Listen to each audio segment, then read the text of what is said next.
बिस्मिल्लाहिर्रहमानिर्रहीम। अस्सलाम वालेकुम रहमतुल्लाह। लाखों करोड़ों दुरूद नबी पाक सल्लल्लाहु अलैहि वसल्लम पर। उम्मीद है दोस्तों आप सब खैरियत से होंगे। रैबिट वैली से मैं हूं मोहम्मद आसिफ खान, एक बार फिर आप लोगों की खिदमत में हाजिर हूं।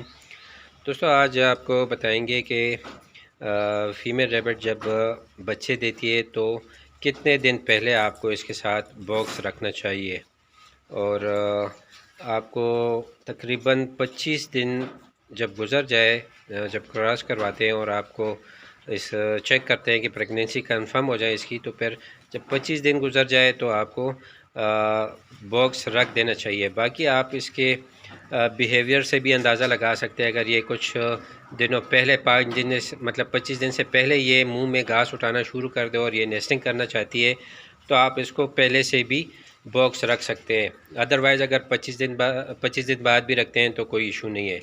25 दिन बाद भी रख सकते हैं, 27-28 दिन बाद भी रख सकते हैं। कुछ मादाएँ होती है वो पहले से नेस्टिंग करना शुरू कर देती है, कुछ उसी टाइम जिस टाइम डिलीवरी होती है उसी टाइम जल्दी जल्दी से नेस्टिंग करती है और फिर थोड़ी देर बाद वो बच्चे डिलीवर कर देती है।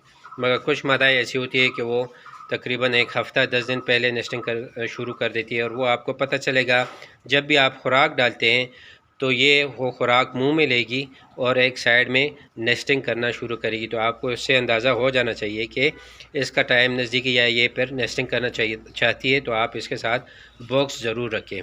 अभी हम इसके साथ बॉक्स रखते हैं। इसका तो आलमोस्ट टाइम पूरा है। ये नए फार्मर्स के लिए है ताकि वो कुछ दिन पहले जो है वो बॉक्स रख दिया करें।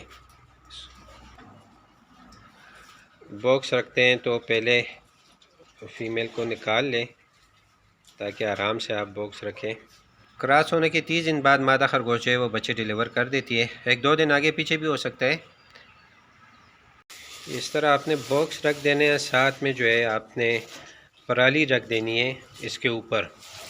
नेस्टिंग जो है वो मादा खरगोश जो है वो ख़ुद ही नेस्टिंग करेगी, क्योंकि अगर आप इसके अंदर बॉक्स के अंदर भी आप ये पराली रख देते हैं तो ये वापस निकालेगी और दोबारा से ये नेस्टिंग करेगी, क्योंकि जो आप अपने हाथ से बनाएंगे ये वो वाला नेस्ट जो है वो एक्सेप्ट नहीं करेगी और ये ख़ुद से ही नेस्टिंग करेगी दोबारा।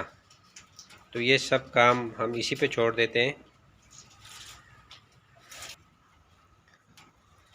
तो दोस्तों जब भी आप बॉक्स रखें उसके बाद आप काइंडली इतना चेक कर लिया करें कि ये उस बॉक्स के अंदर ही नेस्ट बना रही है या बाहर बना रही है। सम टाइम इस तरह होता है कि इसको वो जगह पसंद नहीं आती या बॉक्स के अंदर कुछ ऐसी स्मेल होती है कि इससे ये सेटिस्फाइड नहीं होती। इसको ख़तरा होता है कि यहाँ इसके बच्चों को ख़तरा होगा, तो ये वहाँ पर नेस्टिंग नहीं करती। जहाँ पर ये सेटिस्फाइड होगी कि केज के जिस भी कोने में ये इसको अच्छा लगेगा और वहाँ पर अपने बच्चों को ये महफूज समझेगी, तो ये वहीं पर नेस्टिंग करेगी।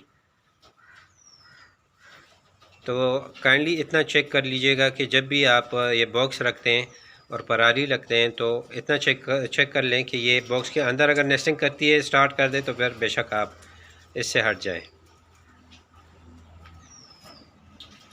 उम्मीद है दोस्तों आपको आज की ये वीडियो पसंद आई होगी। वीडियो पसंद आई तो वीडियो को लाइक करें, ज़्यादा से ज़्यादा शेयर करें, चैनल को सब्सक्राइब करें, बेल के आइकन को प्रेस करें ताकि हर नई आने वाली नोटिफिकेशन आपको बर वक्त मिल सके।